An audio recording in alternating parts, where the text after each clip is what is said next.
times, but the biggest thing in this game for me, Skimmy, is that Zoe has a lot more playmaking abilities in the early game than Yeon. So he does.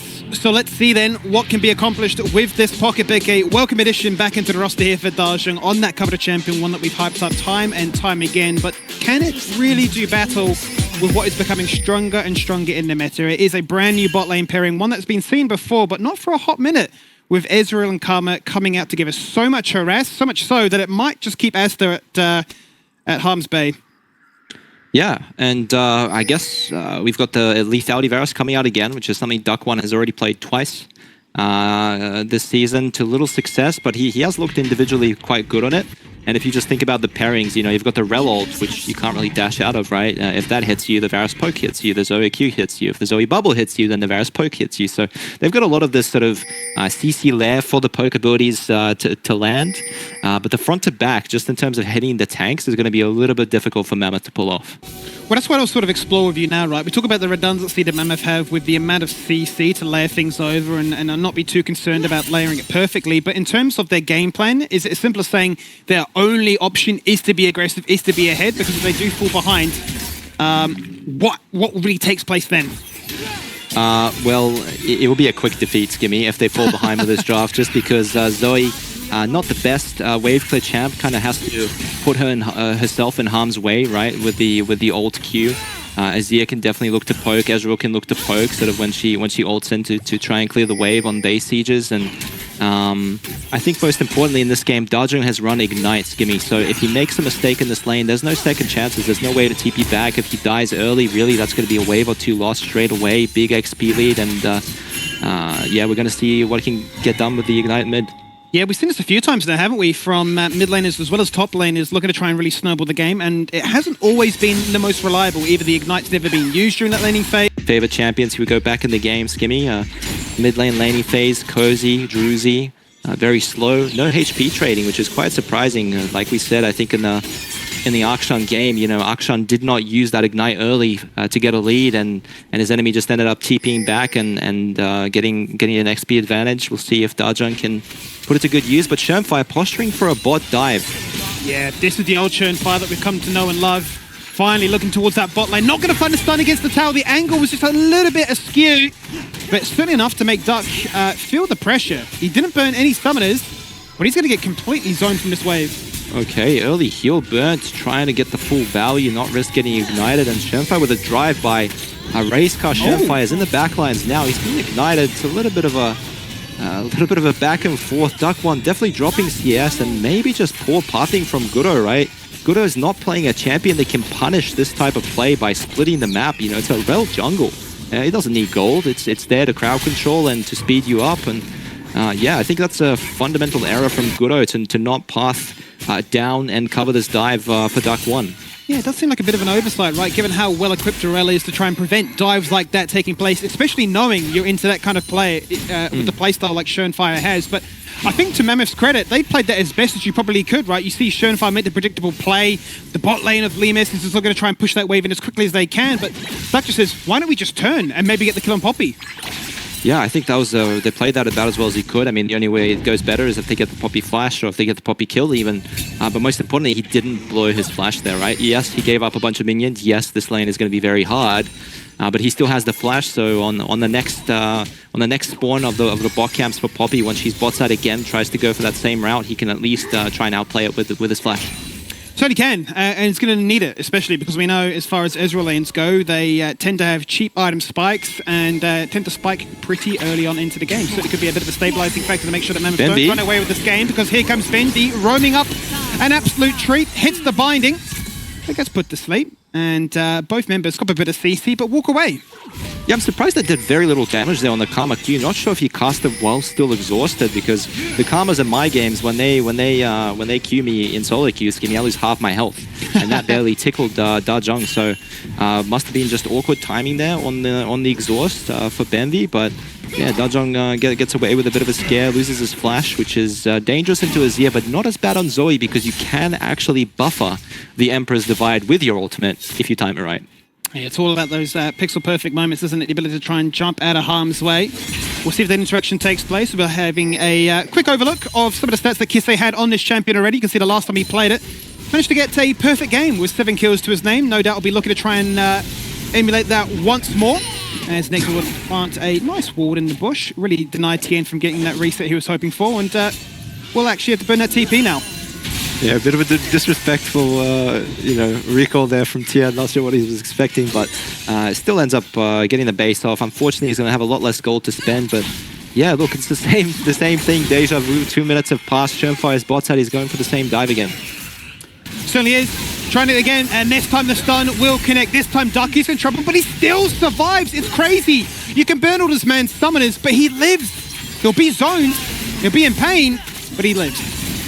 Yeah, and that's the most important thing, isn't it? And Nectar burning his TP very early. They still don't have a ward behind them, so they can't see that Shermfire is sticking around.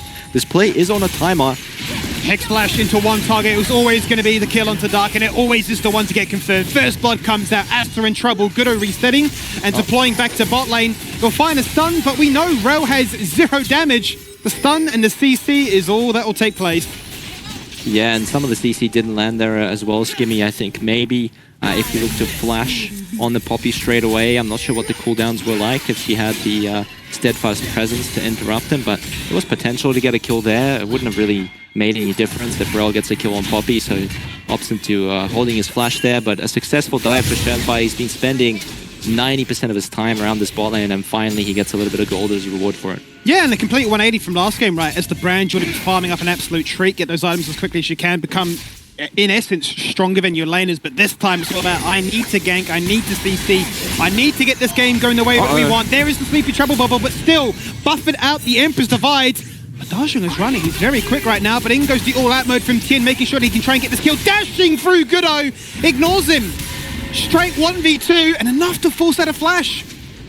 Yeah, I'm not really sure what happened there for Dajong, because he does have his ult there. Like, you just need to be, if you're a Zoe OTP, right? Like, or you were a Zoe OTP back in the day, you'd expect him to be able to react to the zero ult and actually buffer it, not get knocked away, and you can see the dive again. Shermfire just clinical, no flash on the Varus, goes over the wall, gets the kill, and yeah, I think Gudo, if he landed that ability, if he has to flash for it, sure, but there's no heal. There's no heal for Karma or Ezreal, so I think there was a chance for a return kill back. He does have a big CS lead right now, Skimmy, about 20 in the jungle, but really doesn't make a difference if you're playing Rel into Poppy. No, it certainly doesn't really make too much of a difference when both are, Bubble. In essence, at the end of the day, it's just utility junglers. In goes the damage, and not enough to one-shot, but certainly enough to keep a tank low. As Shern is forced back into his own jungle, 50% of his HP chunked off, and that's even before full items completed. Yeah, I think you can tell that Gudo is very inexperienced on Rel here, just the way that he's playing, right? There's now 2 opportunities to get kills. If he just pulls the trigger straight away with the flash, there's a good chance to get it. Sure, he might get away, but really playing a little bit too safe, and I don't think you can beat a team that is better than you by playing safe, Skimmy. You certainly can't. It definitely feels like a bit of a slow bleed out when that happens, right? Where you've given all the control over to your opposition. They get to do as they please, which is exactly what we're seeing right now. Relentlessly targeting the spot lane, and there's no way to bail them out. I mean, we're talking about CS leads in the jungle. Look at bot lane. It's only getting worse. Yeah, and that's just the problem of starting bot side when you know your bot lane's going to get dived, right? It's not just the first clear, it's the second clear, and the third clear, and every clear after that. You know, you end up being on the wrong side of the map when Shermfire's bot, and you're either giving up camps or you're just arriving late to the play. This is very much the early game that we've come to know from Grand Zero, up by 1,000 gold at this stage. Shermfire doing the dragon, but it does look to be spotted out here by Gudo. It's just lurking in the shadows right now, not going to reveal his position. So just waiting to see what Grand Zero's next move would be. So he'll go for the Gromp instead, but looks like first dragon is going to be easily secured. There should be a fair bit of money for the spot lane to try and cash in. Yeah, and we'll see why Mammoth take it next. I mean, the Void Grubs are about to respawn on the top side, and we'll see if they opt to contest that. They do have a winning top matchup, right? Nectar, even though Tien got that 1 kill, still having a lot of success. I say that, Skimmy. Yeah, you say that, and they're going to go for a bit of a cheeky 1v1. All-out mode just simply gets jumped away from, as simple as that is. Out goes the Trouble Bubble, but it hits the wall instead.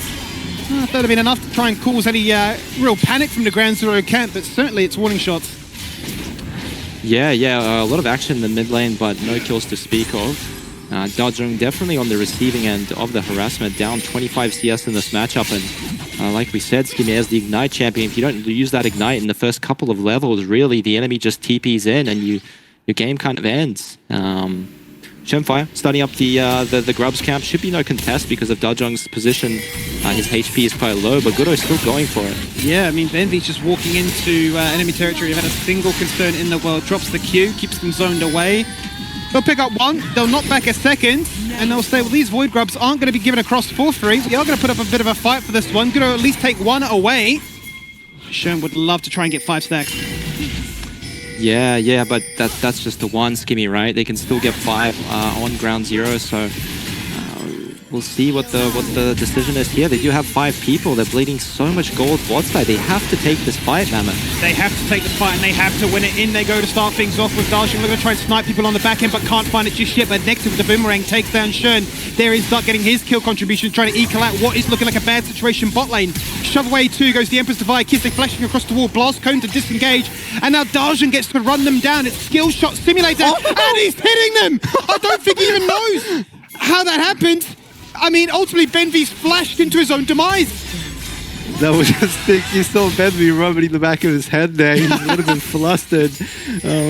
A classic, you know, that's the kind of play that you get a lot of missing pings for in solo queue, where you flash it into the skill shot. It's 5v we'll see how this works. Yeah, it's 5v4. Not sure what ground 0 are doing. Mammoth very hesitant to engage. If they just pull the trigger before Rakan gets to 1 HP, this is a completely winning fight for them. I mean, it's a 5v4. You can't argue with numbers, Skimmy, and they do walk away with a couple of kills, but just too much time wasted on bot side. Lima's got so much gold, so many plates. We'll see exactly how many plates he ends up getting. And here, Dajong with a predict bubble onto Benvi. Sheesh! That was crazy.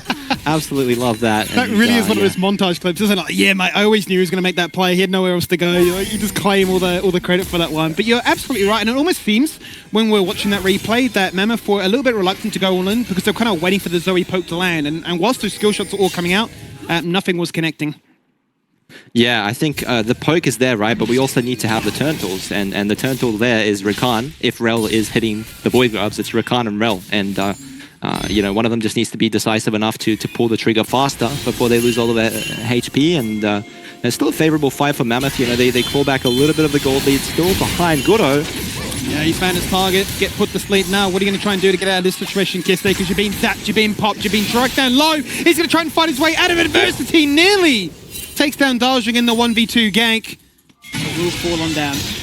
Yeah, that was very confident from Gudo there. Not using his ultimate, not using his smite for some extra damage. Just thinking they can get the kill. Duck 1 is dead again. Chain of Corruptions, and Duck is dead, as you say. Shenfire literally just flashes on his head and makes sure that he has no chance to try and run away from that one. Asta going to jump it in. Proc and Ignite. Benvi hits the shield and says, please, this is enough mitigation. It certainly is not. Supports taking out each other. As the fade away from Limas is not enough to catch out Asta. Dajong? And then Dajong says, what can I find? I think if he didn't ult there, if he just threw the bubble, right, it was pretty much undodgeable for Shenfire, but it is what it is. They didn't get that kill, but this is what ground here are really, really good at, Skimmy. It's the trades on the map. You know, Limas just confidently taking as much as he can while that Rift Grubs play was going on, and here is the same thing. You know, Kiste is in trouble. He's not calling resources for himself. He's saying, guys, I'm dead mid, they're mid. And ground zero immediately make a play on the other side. Let's look at the replay. Skimmy, we've got Shenfire.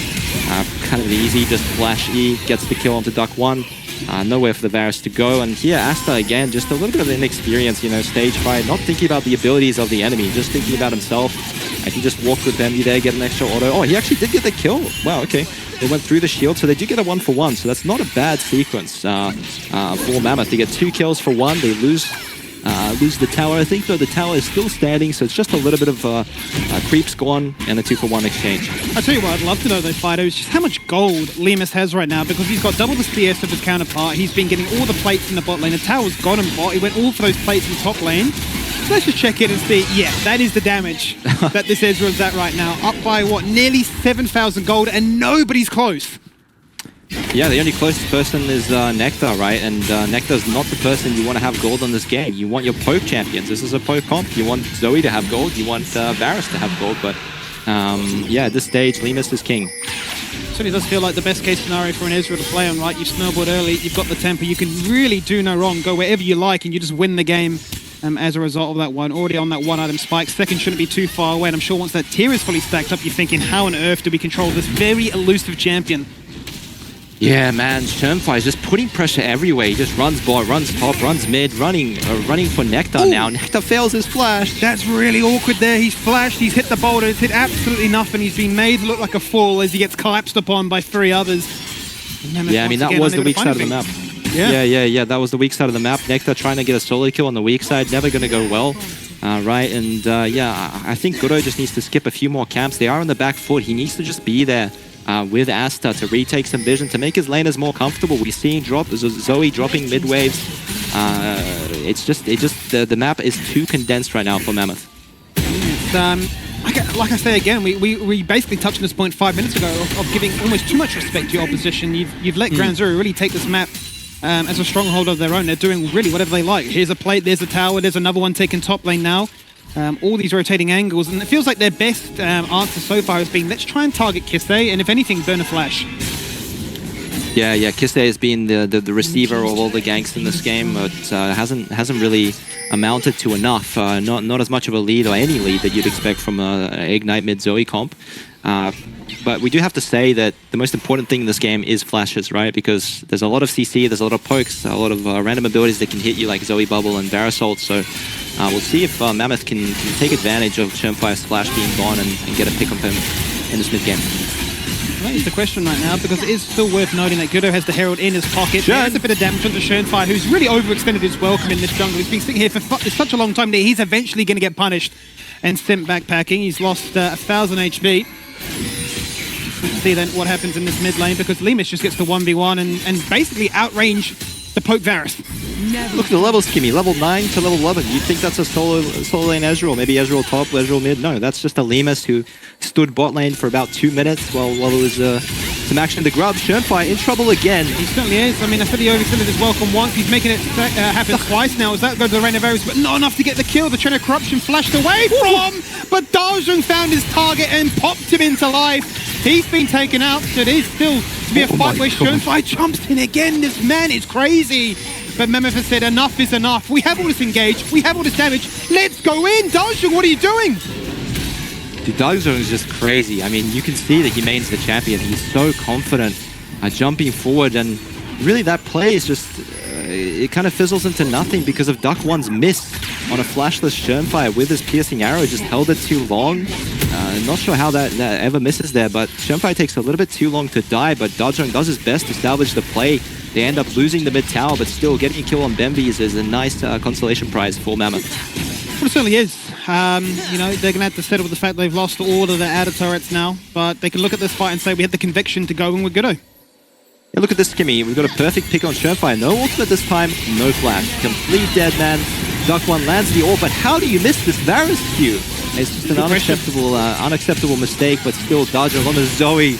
Oh, from the other side of the map, just half health, kills Bambi in one shot. Look at that, almost kills Lemus, who's the strongest person on the team. And even playing with fire here at the end, trying to fish for a bubble on Kisei perhaps.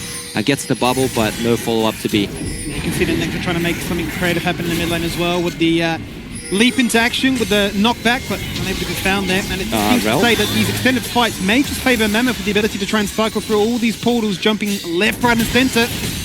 The Herald about to expire has to finally be used to try and drop their first turret down to at least 50%, but it is still Grand Zero returning to the scene of the crime and saying, well, let's have it again. Yeah, and I think the thing you have to look out for here is Naba, right? It looks like in a perfect position for a fight here. But however, Mammoth don't have the positioning, right? They have to retake. They're going to be eating a lot of skill shots. As much as we say Zoe and Varus are poke champs, so is Zia, and so is Ezreal in this kind of a draft. And well, they're taking a flash, they're taking a flank approach on Gudo. They certainly are using the rift portals to try and navigate themselves around this one. The Unstoppable comes out a little bit too late. He seems to be taking a lot of damage right now. The fight still continues. Nectar, he's in mini form, so he's very squishy, but he's still persevering through. Double fan for Duck. Wow. This is fantastic for the lethality of a Varus, and working really nicely here with the Zoe harass too. That's when things start to get a little bit wild, right? 20 minutes not too far away. That's really what the game came down to last time. It was a case of Baron baiting until the fight ultimately went their way, and you'd favour Mammoth to take that one with the amount of CC they have. Yeah, but they don't have much sustained damage. Let's look at the replay first, Kimmy. So we've got Gudo in a great position, but he actually doesn't get activated here. It's all Nectar. Gets this knockback Shenfai tries to disengage, but the Azir is still caught, and Tien somehow was dying. I'm not even sure what he died to, but this Cassante melted, and Duck won. This is, we have to point this out, like, this is very bad what he's doing, right? This chunk could have invited Ground Zero to still contest the Dragon 3v5 just because of all the cooldowns burned and the low HP on the Varus. Yeah, certainly taking those auto attack trades like that isn't going to be one that's too favorable. You burnt your cooldowns, your piercing arrows on CD, just run away at this point. Limus has too much mobility, too much damage to be tricky with it, and look to try and embarrass you on this occasion. 20 minutes in, like we said before, another Dragon picked up, this time by Mammoth, but it is still a very close game in terms of gold. There is no real convincing gold lead, and I don't really know how to frame this one. It feels like a weird day for Ground Zero because you're expecting them to come to this one as the hot favorites, but Mammoth are giving them a really tough task. Yeah, Mammoth is giving them a run for their money, and it makes you very excited about the future of this roster with Dajong, right? Like, maybe as a player, he's not that much better than E-Hop, but he clearly brings so much veterancy, so much agency, a voice that this team needed. Because we said before, Mammoth had the pieces, but it just wasn't coming together, and sometimes one player change like that can completely change, you know, the atmosphere in the team and make everybody else step up their game. It certainly can be. I mean, it's not necessarily as easy as saying it's about their in-game performance. It's much more about what they sort of bring to practice, to you know, breaking down replays, to practicing in general, I suppose, right? All the combination of factors that make them that worthwhile teammate, and ultimately it's working out well for them so far. Now we talk about Kisei receiving a lot of this pressure. He has just picked up the Lich Bane, so he's going to be incredibly strong. You imagine that Dajong shouldn't be too far away from getting that one as well, and at that point you're thinking, okay, these mid laners both have the clutch potential. Yeah, this is definitely a more of a poke build from Kisei with the Lich Bane. I do like Shadow Flame personally on Azir just because the 20% critical strikes actually get changed to 30%. Surefire loses half his health. See you later, mate, and runs away with his tail tucked between his legs, and that's what the Zoe can do, Skimmy, and not even a second item completed just yet, just the Ludens so far picked up for Dajong, so once he gets his next base off with the Shadow Flame, we could be seeing even bigger chunks. Yeah, and I think the concern there as well, Fighter, is the fact that Schoenfire is the one with all the magic resistance, and he's still taking that amount of damage, right, even with one item complete, so you're thinking, okay, if that's anybody else, if that's Limus, he may just get one shot. Wow, a really nice ward by Asta, didn't get swept, and Ground Zero think they're not on vision, but they are. But Dajong's found him. Kisei's down to 10% right off the bat. The Baron, once again, I tell you, there's something fishy in the water because they always get charmed into this one. As I say that, in goes Asta doing just that, charming out two. Dajong through the portal and into death. He falls on down, Kisei survives, and a 1v1 takes place between Limus and Nectar. Nectar about to tick to Mega, and that HP difference could have been the saving grace. It just felt like Mammoth was a little bit too slow to the play, but Duck 1 in trouble as well. 2P coming in from Kisei, he might be dead. He might be dead. It's a two-man Magnet Storm there from Yodo, but he needs damage to complement it. He can't do it all on his own. He'll flash across the wall as his entire team is wiped around him. I mean, it was just such a perfect play from Dajong, but his team is just not on the same page. If they all committed to this play, how can it get better than that? Azir gets slept in range of the Baron damage, gets put down to 20% HP, and the fight is still lost for Mammoth. Saving grace maybe the fact that there are Hextech portals to try and get you back to this Baron fight as quickly as you can. You can see that from Mammoth respawning members looking to try and rush to this one, but there is the announcement that the Baron has been picked up, so Ground Zero once again take control of this game and look to try and bridge what was getting like a bit of a dicey game. Look at Kisei's damage. Asta, I mean, he literally got looked at and he just fell on down. These Sand Soldiers are getting it done. Kisei is looking to try and 1v4. He flashes, he dashes, and he nearly takes down Dajong. I'll have to settle for a double kill here as Tien TP's in to try and help him on out, but nothing's going to take place here. Yeah, I mean, a bit of a highlight. Oh, Zoe's actually dead. I think he died to the Ezreal ult from Limus, so resident sniper there from Limus from downtown getting the kill onto Dajong, and that's all the damage threats really gone from a Mammoth, so it's hard to see how they can stop the siege of the top tower. Might just have to drop it. Yeah, going to be very reliant now on the cooldown of that piercing arrow, but Shun's not showing any signs of slowing down. Hits the ultimate right in your face, charge it up nice and quickly. Nectar, you are falling on down, but Chain of Corruptions comes on out, and as that expires from all the tenacity, he just walks away.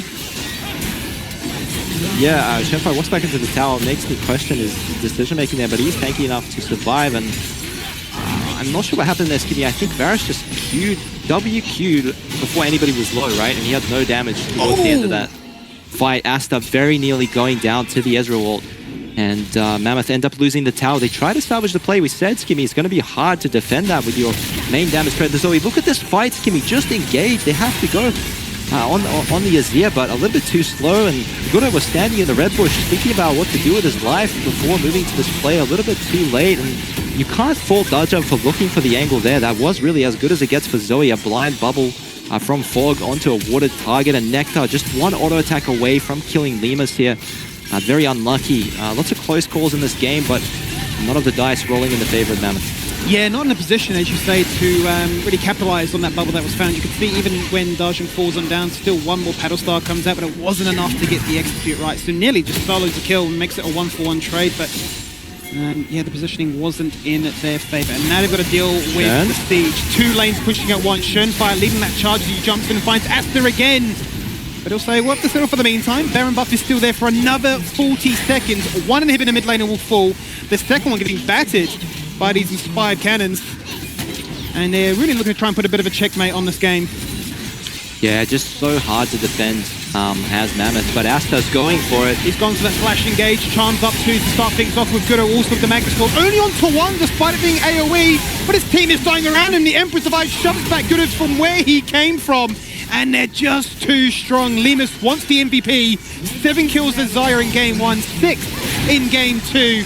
And he is going crazy with it. He is actually acting like a tank. Ultimate in your face, inside the fountain, padding those damage stats and looking to try and put a bow on things. It took 30 minutes to close it out in game 1. It will take a little bit quicker this time in game number 2, but the outcome was always going to be Ground Zero's favor. They're looking for that perfect 2-0, maybe not as convincingly as the viewers would have hoped, but it's 3 points nonetheless.